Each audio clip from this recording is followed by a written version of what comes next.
8. martā pašvaldība pirmo reizi pasniedz Liepājas gada balvu kultūrā, kur šogad tika piešķirts Liepājas teātrim par izciliem sasniegumiem un spožiem iestudējumiem aizvadītajā gadā. Balvu 3000 latu saņēma Liepājas teātra valdes loceklis Herberts Laukšteins. Tad pēdējo 20 gadu laikā pagājušajā gadā Liepājas teātri ir apmeklējuši vislielākais skatītāju skaits, kāds jau kad to ir. Tas ir pāri par 60 000. Pirmo reizi ir pārkāpts šim slieksnim pāri. Un šogad jau pirmos mēnešus, gan janvāri, gan februāri, mēs arī svinām kā rekordu mēnešus. Parasti tā saka, janvārs ir tukšais mēnesis un februārs tā lēni ieskrienās, lai martā kaut kas notiek. Nē, mums nav. Janvārs ir atkal rekordu mēnesis un februārs ir atkal jauns rekordu mēnesis. Mēs zinām arī, ka marts ir rekordu mēnesis. Protams, tas maksā. Tas maksā, tas ir ļoti grūts darbs, aktieru darbs. Aktieri šobrīd ir uz paguruma robežas. Viņi ir nopelnījuši vislielāko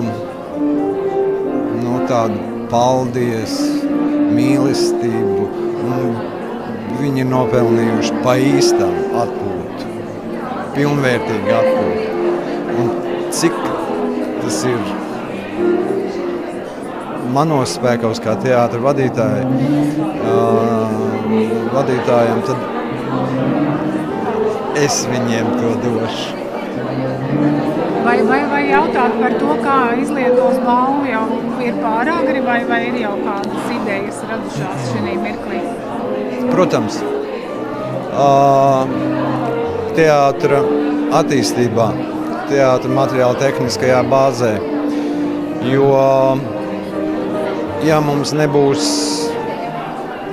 kvalitatīvs skaņu pults, kvalitatīvi mikrofoni, ja nebūs kvalitatīva un moderna gaismas pults un gaismas ķermeņi, nebūs tā pilnvērtīgā bilde uz skatuves, ko skatītājs gaida, un nebūs tā pilnvērtīgā skaņa, ko skatītājs gaida. Tāpēc mēs to tērēsim tur. Mēs jau tajā ieguldām šajā materiāla tehniskās bāzes atjaunošanā un turpināsim to darīt. Žūriju, kas lēma par balvas piešķiršanu, vadīja domas priekšsēdētāja vietniece Silva Golde.